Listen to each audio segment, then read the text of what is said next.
Os irmãos, com a paz do Senhor. Amém.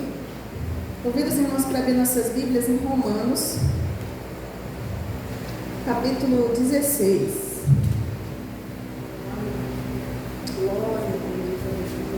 Romanos 16, a gente vai ler de forma alternada dos versículos 3 ao 5.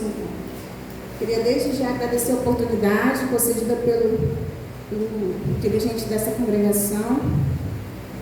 É sempre uma honra estar mexendo na palavra do Senhor. Que Deus abençoe a todos vocês. Vamos ler então a palavra? Saudai a Priscila e a Áquila, meus cooperadores em Cristo Jesus. Os irmãos.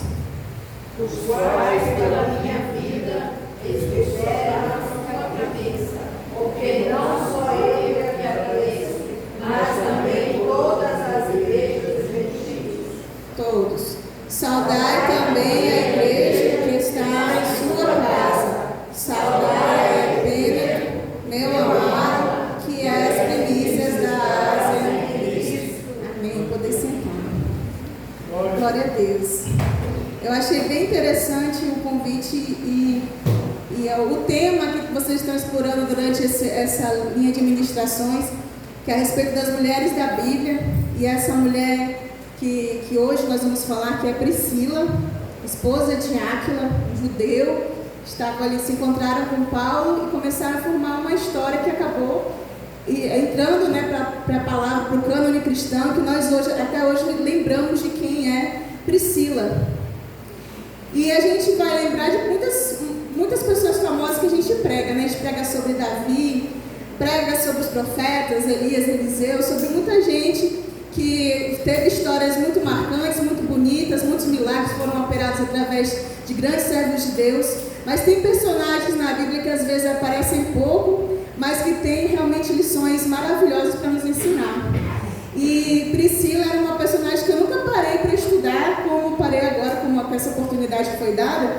E eu comecei a refletir realmente sobre a vida de personagens que não precisam ser grandes pessoas ou grandes conhecidos, mas que Deus consegue usar extraordinariamente, porque simplesmente se colocam à disposição. Assim como eu e você, não somos conhecidos, não somos famosos, mas quando a gente se dispõe, a gente vê que Deus opera grandes coisas através das nossas vidas. A gente consegue tocar vidas, o Senhor nos usa para tocar vidas, somos instrumentos dele, e nós vemos como que a gente pode ser uma arma poderosa usada na mão do Senhor. Amém? Amém. Glória a Deus. Então, quem era então essa personagem que é Priscila? Priscila ou Prisca, que é chamada de uma forma mais formal por Paulo, era esposa de Áquila.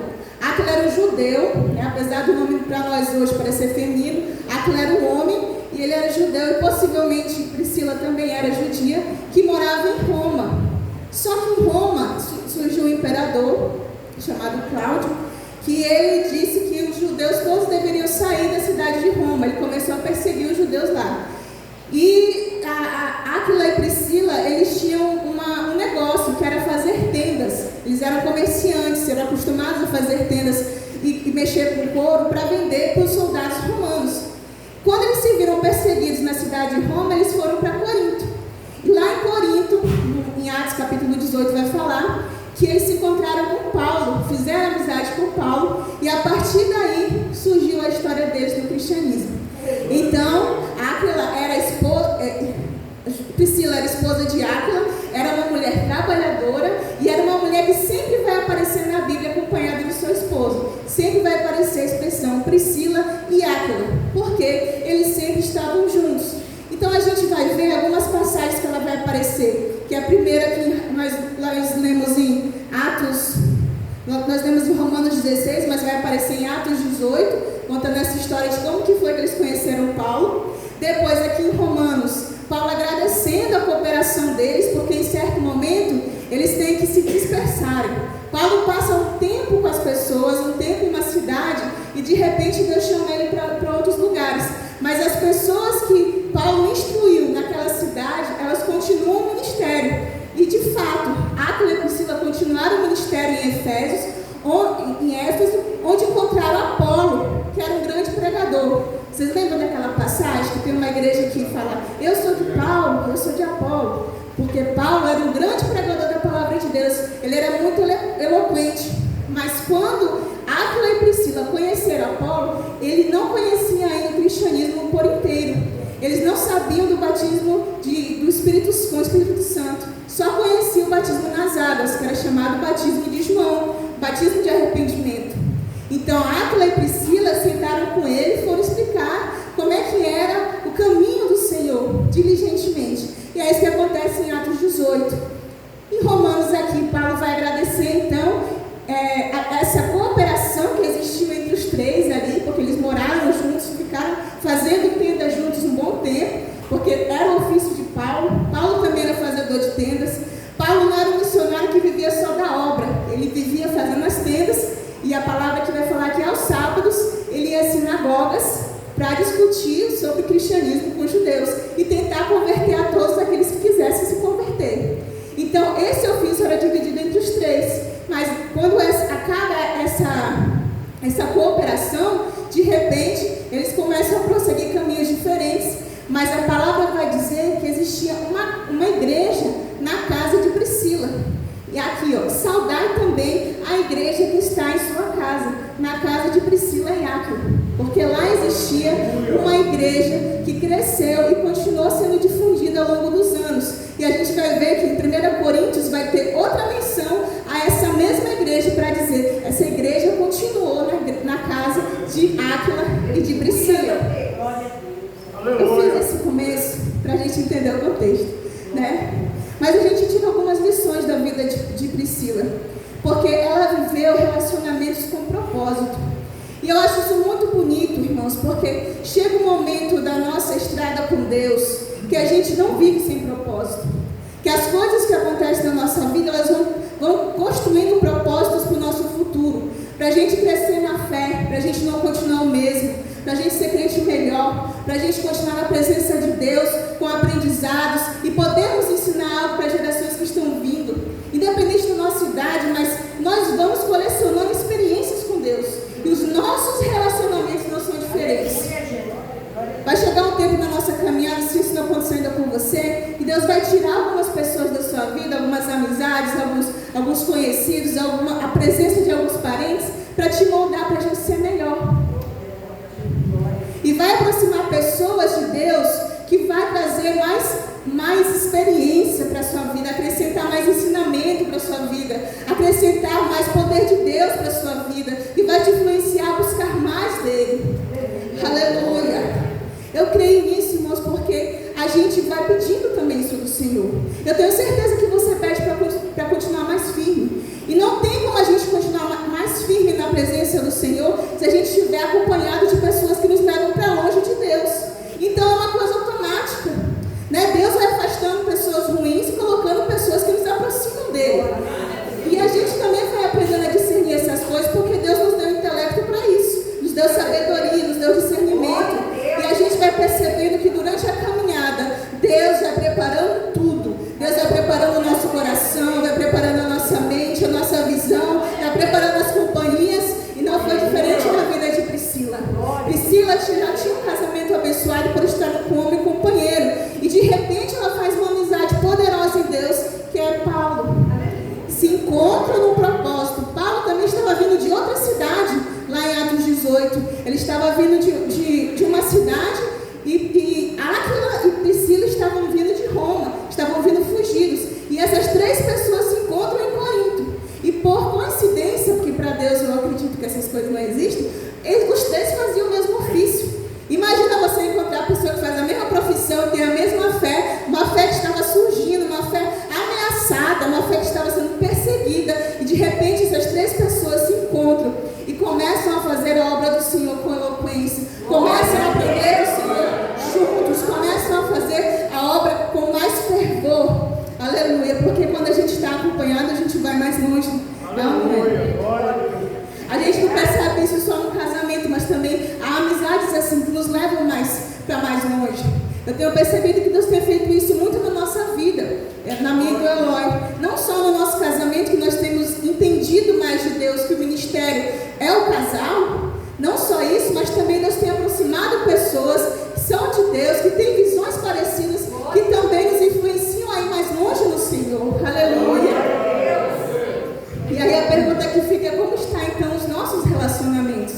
né, a nossa reflexão. Como está então a nossa vida com relação às outras pessoas que nos acompanham? Porque esse servir a Cristo tem a ver com nós amarmos a Deus sobre todas as coisas, mas também ao próximo como a nós mesmos, tem a ver com esses relacionamentos que nós criamos, porque eles dizem muito a respeito dos comportamentos que nós vamos ter, porque as más conversações corrompem os bons costumes. Aleluia. E ao contrário também é verdadeiro. Eu também posso ser influenciado e influenciar outras pessoas para mais perto de Deus. Aleluia.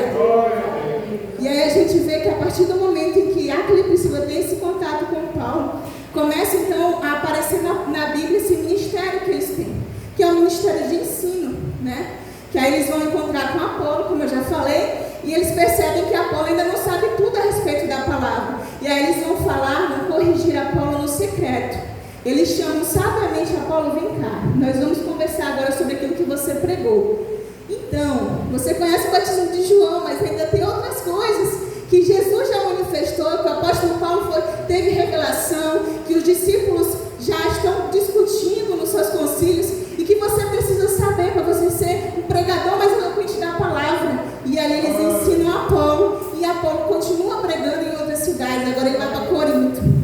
Então isso mostra muito a respeito do crescimento deles através do contato com Paulo, mas também de como Priscila era uma grande ensinadora da palavra.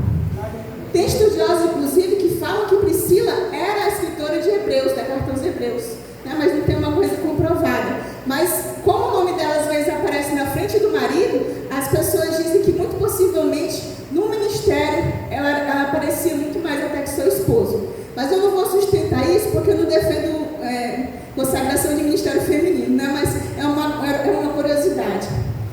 Mas então, irmãos, ela era uma ensinadora que corrigia com sabedoria. Isso demonstra que Priscila conhecia a palavra, ela tinha maturidade espiritual e ela tinha sabedoria no trato com as pessoas. Porque tem muita gente que sabe muito, mas não sabe passar o conhecimento que tem, não tem sabedoria para corrigir na hora correta, não sabe falar com a pessoa do jeito que a pessoa não vai se constranger, né? Então isso é uma sabedoria, toda sabedoria vem de Deus, né? Já diz Provérbios. E quem tem falta de sabedoria, clame ao Senhor, né? Que dá a todos sem medida.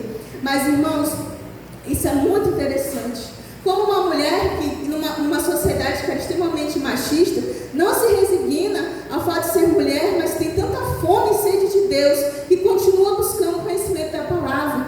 Independente da sua posição, irmão, independente do seu nível de estudo, busque ao Senhor, busque a palavra do Senhor, leia a palavra do Senhor, escute a palavra do Senhor e peça discernimento do Espírito Santo.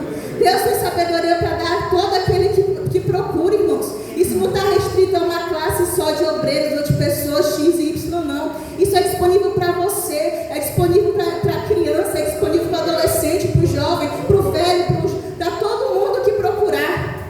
Aleluia! A sabedoria e o conhecimento de Deus é a sede que nós temos que ter nesses últimos dias. Aleluia! Porque por falta de conhecimento a gente se perde. E a gente se perde da verdade. Às vezes a gente não afina os nossos ouvidos e fica sendo levado por qualquer vento de doutrina. Mas o Senhor tem muito mais, tem profundidade, tem tesouros escondidos nos nossos corações. Para sustentar a gente na dificuldade. Para dizer, olha filho, eu estou aqui. Eu continuo sendo um pai de amor para te sustentar nos momentos difíceis. Aleluia! Isso não é só demagogia, isso não é hipergraça, isso é a palavra de Deus.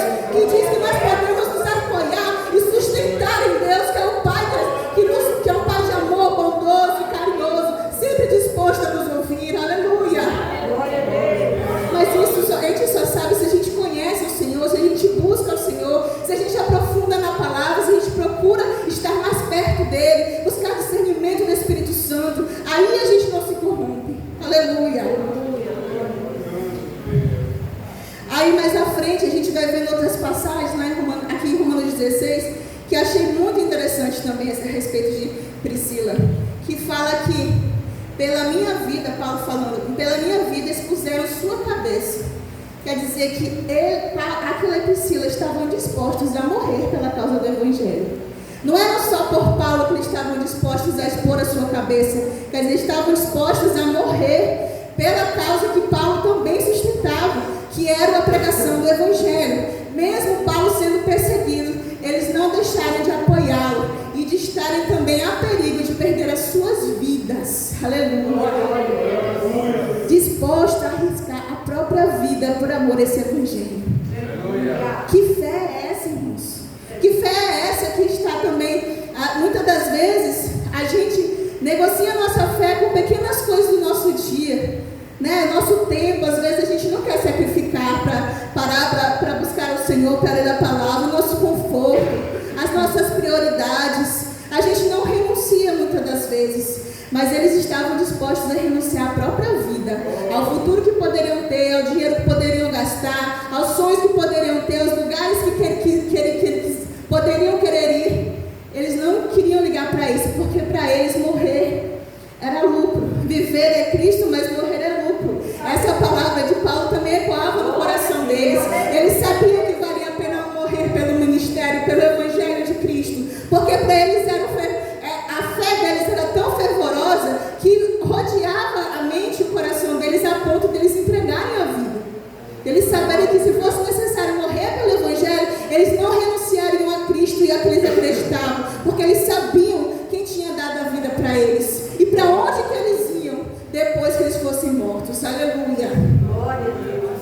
Então a gente também pode perguntar isso para si mesmo, né? O que eu estou disposto a abrir mão? Será que eu estou renunciando realmente àquilo que Cristo quer? Será que aquilo que Ele tem pedido de mim, eu tenho feito, eu tenho disponibilizado realmente a minha vida por aquilo que Deus quer de mim?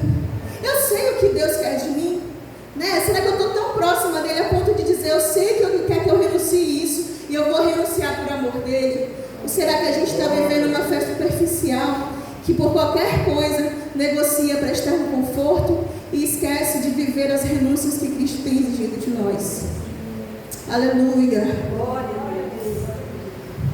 Mas, irmãos, mais para frente, o grande destaque da vida de Priscila foi uma coisa que eu percebi, é que a casa dela virou uma igreja. E eu achei isso muito legal. Essa talvez seja o grande destaque da vida dela. O ministério dela desenvolveu frutos, que foi da vida pessoal, que o casamento dela estava fortalecido, eles sempre estavam juntos, né? A palavra sempre é mencionada juntos, mas também pelo ministério que se iniciou na própria casa dela, a igreja que se desenvolveu na sua casa. Você tem ideia do que é abrir as portas da sua casa, os milagres que Jesus pode fazer, para adoração ao nome santo do Senhor, para oração incessante, para discipulado de novos crentes, aleluia, para conversão de novas pessoas, para a glória de Deus que pode se manifestar, aleluia. Isso é uma coisa muito maravilhosa, irmãos, porque ela não dedicou só a vida a servir no ministério, ela abriu a casa dela e falou assim, eu tomo de conta, aqui seja também a tua casa, não só de uma forma figurada, mas a minha casa esteja de portas abertas para ti. Aleluia. Porque, irmãos, a nossa casa ela é um lugar de intimidade. A gente não deixa qualquer pessoa entrar na nossa casa. A gente não deixa qualquer coisa acontecer na nossa casa. Nossa casa é onde a gente tem as nossas brigas, onde a gente tem nossos entes queridos, onde a gente demonstra amor, onde a gente trata os nossos doentes, onde a gente tem ali as nossas discussões com as pessoas, mas também tem as aproximações, as demonstrações de afeto. É o nosso local de intimidade mais profundo, é onde a gente fica à vontade. Mas mesmo assim, Priscila estava tão dedicada à obra do Senhor que ela se entregou sem reservas. Ela abriu as portas da casa e falou, Jesus, pode entrar.